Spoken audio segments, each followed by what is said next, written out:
यामध्ये असं आहे, की खरं म्हणजे की ही जशी आपली प्रत्येक माणसाची एक मानसिकता असते, त्याचं व्यक्तिमत्व असतं, मानसिकता असते. तशी शासन नावाची व्यवस्था त्यांची एक मानसिकता असते. एकत्रित झालेली मानसिकता असते. आणि ही मानसिकता मग कोणाला कोणाकडच्या कुठल्या दिशेने जाईल, हे एक ठरलेलं आहे. आता मी मूळ मुद्द्याला हात घालतो आणि जो खरं म्हणजे की महाराष्ट्रातल्या लोकांनी खरं म्हणजे की तो काढला पाहिजे.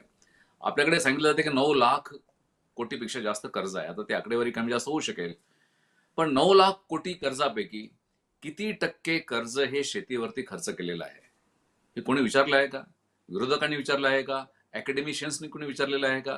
खरं म्हणजे की हे जे कर्ज घेतलंय ते कशासाठी घेतलेलं आहे मग?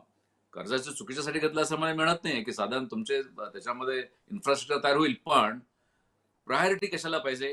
तर तुमची प्रायोरिटी हे समाज जे ह्याच्यामध्ये आत्महत्याग्रस्त समाज आहे, त्याला काहीतरी तुम्ही या 9 लाख कोटीपैकी काहीतरी सबस्टॅन्शियल अमाउंट दिली पाहिजे. त्यांचं 45% जर त्यांचं लोकसंख्या असेल, काहीतरी टक्केवारी ते दिलं पाहिजे आणि नुसतंच, की प्रत्येक वेळेस मग त्याच्यामध्ये काही असे एसी मधून बसून जे इकॉनॉमिस्ट असतात ते त्याच्यामध्ये सांगतात, की सबसिडीज कमी केल्या पाहिजेत आणि मग त्याच्यामध्ये काही सांगतात, की यांच्यावरती यांना इन्कम टॅक्स नाहीये. असं बोलणं फार सोपं आहे.